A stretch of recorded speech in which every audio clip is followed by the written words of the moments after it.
घर असावे घरासारखे, नको तो नुसत्या भिंती, त्यात असावा प्रेम जिव्हाळा, नको तो नुसती नाती. श्री स्वामी समर्थ. हाय हॅलो नमस्कार, स्वागत आहे तुमचं आपल्या यूट्यूब चॅनलमध्ये आणि आपल्या एका छोट्याशा ब्लॉग व्हिडिओमध्ये सुद्धा, ज्याचं नाव आहे हाऊस क्वीन रुही. तर गॅसच्या तुटवड्यामुळे आज चूल पेटलेली आहे आणि चुलीवरती साजूक तूप हे कढवून घेतलेलं आहे. त्यानंतर गाईच्या धारी वगैरे काढल्या, बाकीची कामं आवरली आणि आज मुलांना सुट्टी असल्यामुळे थोडंसं निवांत होतं. तर मुलं म्हटली की आज डाळबट्टी बनव मम्मी. तर इथं गहू हे मी घरच्याच गिरणीमध्ये ठोसर असे पीठ दळून घेतलेलं आहे. म्हणजे फारसं ठोसरही नाही आणि फारसं बारीकही नाही, मिडियममध्ये दळून घेतलेलं आहे. त्यामध्ये आपल्या चवीनुसार मीठ घालायचं. या पद्धतीने डाळबट्टी तुम्ही नक्की बनवून बघा, फार छान आणि खुसखुशीत होते. त्यानंतर ओवा हातावर छान असा कुस्करून घातला. कुस्करून घातल्यामुळे काय होतं, त्याची स्मेल त्यामध्ये उतरती.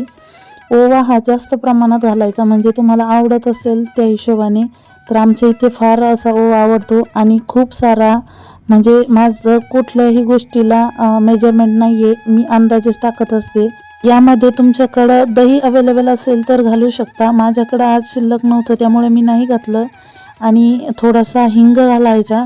हिंगाने खूप छान टेस्ट लागते डाळबट्टीची. तिकडे तोपर्यंत मी डाळ शिजवायला ठेवलेली होती. डाळीची रेसिपी काय मी शेअर केलेली नाही आहे. त्यामध्ये थोडीशी हळद, चिमूटभर आणि धना पावडर केलेली होती ओबडधोबड अशी, तर ती घातलेली आहे.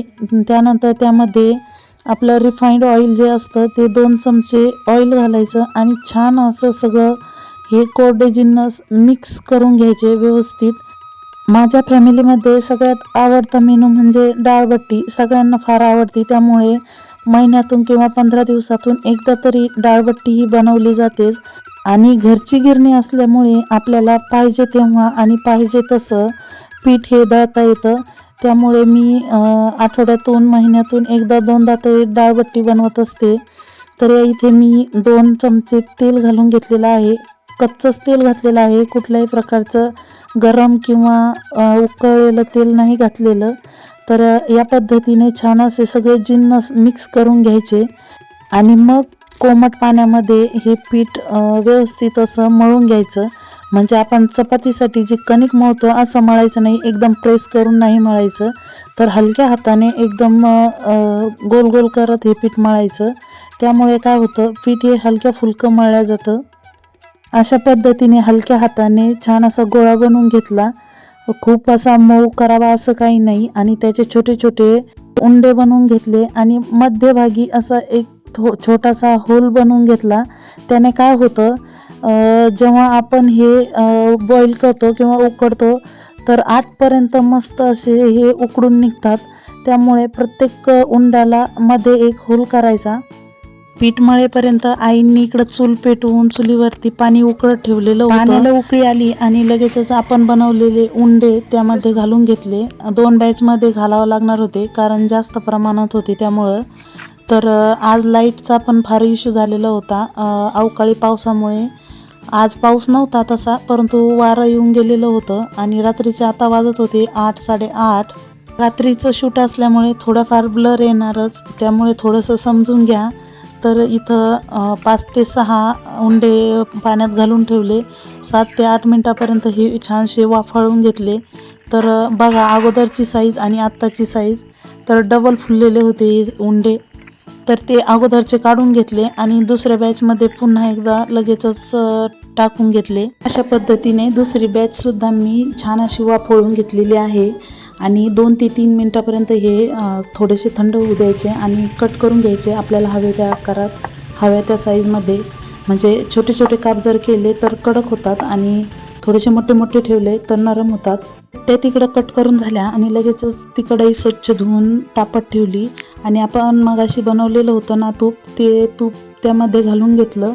आणि तुम्ही तुपात किंवा तेलातसुद्धा हे फ्राय करू शकतात. पण जेव्हा आपण साजूक तुपात बट्ट्या फ्राय करतो ना, तेव्हा त्याची टेस्ट एक वेगळीच लागते. खूप छान आणि स्वादिष्ट लागतात. छान असं तूप तापलं आणि त्यामध्ये थोड्या थोड्या करून बट्ट्या फ्राय करून घेतल्या. तर इथं मला फार धूर लागला होता. ऑलरेडी मी थोडीशी आजारी होते. तर श्रीमान सरकार आले आणि म्हटले मी फ्राय करतो. खरं तर आज श्रीमान सरकारांची फार अशी मदत झालेली होती. तर एकीकडे मी त्यांना कट करून दिल्या, एकीकडे त्यांनी फ्राय केल्या. तोपर्यंत मुलांनी आणि आईबाबांनी जेवणं करून घेतली. या बट्ट्या डाळीबरोबर एक नंबरच लागतात, त्यात काही विषयच नाही. परंतु उरलेल्या बट्ट्या ह्या सकाळी चहाबरोबर एकदा नक्की ट्राय करून बघा.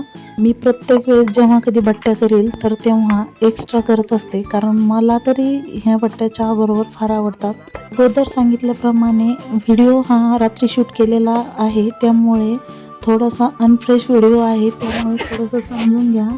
आणि व्हिडिओ आवडला असेल तर व्हिडिओला एक लाईक नक्की करा. अशा पद्धतीने सगळ्या बट्ट्या ह्या फ्राय करून घेतल्या चुलीवरती आणि यामध्ये खूप सारी अहोंची मला मदत झालेली आहे. सगळी कामं झाली, थोडंसं फ्रेश झाले आणि लगेच जेवायला वाढून घेतलं. तर जेवणामध्ये शेंगदाण्याची चटणी बनवलेली होती, डाळ होती, तसंच बटाट्याची सुक्की भाजी पण होती, कांदा लिंबू, अप्रतिम असं जेवण बनलेलं होतं आज. तर असा होता आजचा व्हिडिओ. कसा वाटला? आवडला असेल तर व्हिडिओला लाईक करा आणि चॅनलला सबस्क्राईब करा. रामकृष्ण हरी.